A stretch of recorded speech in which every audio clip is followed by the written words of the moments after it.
ஒரு election result அது வெறும் ஜெயிக்கிறது தோக்கறது மட்டும்தானா? இல்லவே இல்ல. அந்த நம்பர்ஸ்க்கு பின்னாடி ஒரு சமூகத்தோட உண்மையான தேவைகள், அவங்களோட இயக்கங்கள் எல்லாம் ஒளிஞ்சிருக்கு. வாங்க, தமிழ்நாட்டுல இருக்கிற 1000 விளக்கு தொகுதிக்குள்ள போய் அந்த மக்களோட குரலை இந்த எண்கள் மூலியமா நாம கேட்கலாம். எனக்கு மிக்ஸி வேண்டாம், முதல்ல அடிப்படை வசதிகளை கூடுங்க. பாருங்க, இந்த ஒரு வரி போதும் 1000 விளக்கு தொகுதியோட மனநிலையை நாம புரிஞ்சுக்க. ஏன் ஏன் மக்கள் திடீர்னு இலவசங்களை விட அடிப்படை வசதிகளை முக்கியமா நினைக்கிறாங்க? அவங்களோட முன்னுரிமைகள் ஏன் இப்படி மாறுது? வாங்க, இதுக்கான பதில தேடுவோம்.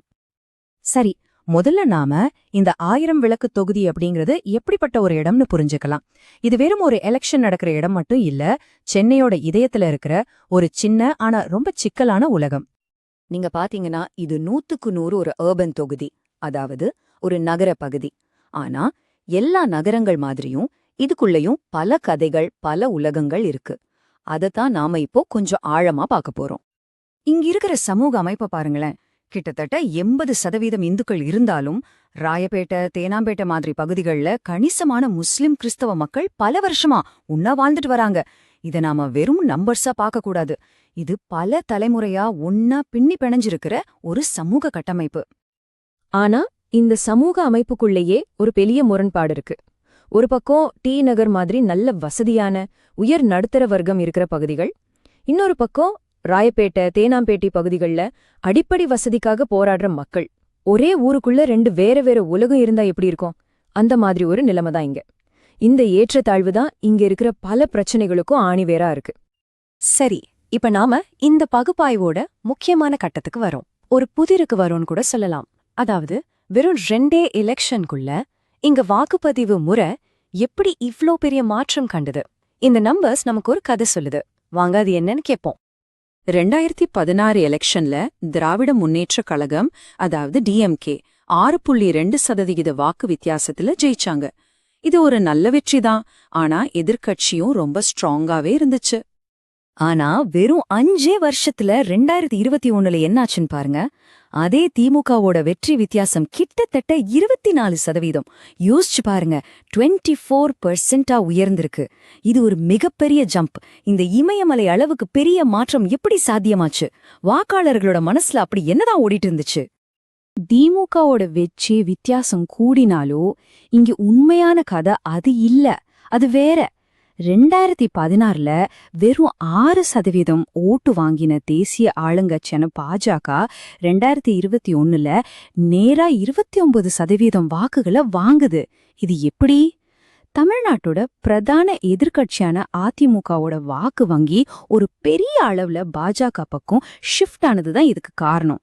இது சும்மா ஒரு ஓட் ஷேர் ஏறினதில்ல, இது ஒரு அரசியல் மறுசீரமைப்பு. இந்த அரசியல் மறுசீரமைப்புக்கு பின்னாடி ஒரு முக்கியமான காரணம் இருக்கு. அதுதான் நம்பிக்கை சிதைவு. 2016ல திமுக சின்னத்துல ஜெயிச்ச எம்எல்ஏ 2020ல பாஜகக்கு தாவனது மக்கள் மத்தியில ஒரு பெரிய அதிருப்தியை உருவாக்குச்சு. ஏன்னா மக்கள் ஒரு ஆளுக்கு மட்டும் ஓட்டு போடல, ஒரு கட்சியோட கொள்கைக்கும் நம்பித்தான் ஓட்டு போடுறாங்க. அந்த நம்பிக்கை உடையும் போது அதோட விளைவுகள் ரொம்ப கடுமையா இருக்கும். இது வரைக்கும் நாம எலெக்ஷன் ரிசல்ட்ஸ் என்ன சொல்லுதுன்னு பார்த்தோம். இப்போ அது ஏன் அப்படின்னு இருக்குன்னு கொஞ்சம் ஆழமா பார்ப்போம் வாங்க. இந்த நம்பர்ஸ்க்கு பின்னாடி இருக்கிற மக்களோட உண்மையான உணர்வுகளை புரிஞ்சுக்க முயற்சி பண்ணுவோம். அப்போ வாக்காளர்களோட மனசை இந்த அளவுக்கு மாத்துன அந்த சக்தி எது? அது வெறும் கட்சி மேல இருக்கிற பற்று மட்டும் தானா, இல்ல அதையும் தாண்டி வேற ஏதாச்சும் ஆழமான காரணங்கள் இருக்கா? பதில் ரொம்ப சிம்பிள். பல வருஷமா தீர்க்கப்படாத அடிப்படை பிரச்சனைகள் தான். யோசிச்சு பாருங்க, தினமும் குடிதண்ணீர் பிரச்சனை, சாக்கடை பிரச்சனை, குண்டும் குழியுமான ரோடுகள், சேரி பகுதிகளில் சரியான சுகாதார வசதி இல்லாதது, படிச்ச இளைஞர்களுக்கு வேலை இல்லாதது, இப்படி மக்கள் ஒவ்வொரு நாளும் சந்திக்கிற பிரச்சனைகள் தான் அவங்களோட கோபத்துக்கு காரணம். எந்த கட்சி ஆட்சிக்கு வந்தாலும் எங்க நிலைமை மாறவே இல்லைங்கிற ஒரு விரக்தி தான் அது. இங்கதான் நாம நலத்திட்டச் சோர்வு அப்படின்னு ஒரு முக்கியமான விஷயத்த புரிஞ்சுக்கணும். அப்படின்னா என்னன்னா, எலெக்ஷன் நேரத்துல கொடுக்கற இலவசங்கள் மேல மக்களுக்கு ஒரு சலிப்பு வந்துருச்சு. இந்த மிக்ஸி, கிரைண்டர் எல்லாம் தற்காலிகம்னு அவங்க உணர ஆரம்பிச்சுட்டாங்க. குறிப்பா நகரத்துல இருக்கிற வாக்காளர்கள் தங்களோட அடுத்த தலைமுறைக்கு என்ன வேணும்னு யோசிக்கிறாங்க. அவங்களுக்கு தேவை நிரந்தரமான தீர்வுகள், நல்ல பள்ளிக்கூடம், தரமான ஆஸ்பத்திரி, சுத்தமான குடித்தண்ணீர், ஒரு நிலையான வேலை. இந்த மாதிரி நீண்ட கால வளர்ச்சிக்கு உத்தரவாதம் தர்ற விஷயங்களுக்கு தான் அவங்க முன்னுரிமை கொடுக்கறாங்க. இது 1000 விளக்குகள்ல மட்டும் இல்ல, இந்தியா பூரா இருக்கிற நகரங்கள்ல நம்ம பாக்குற ஒரு பெரிய மனநிலை மாற்றம். சரி, பிரச்சனைகள் எல்லாம் புரிஞ்சுக்கிட்டோம்.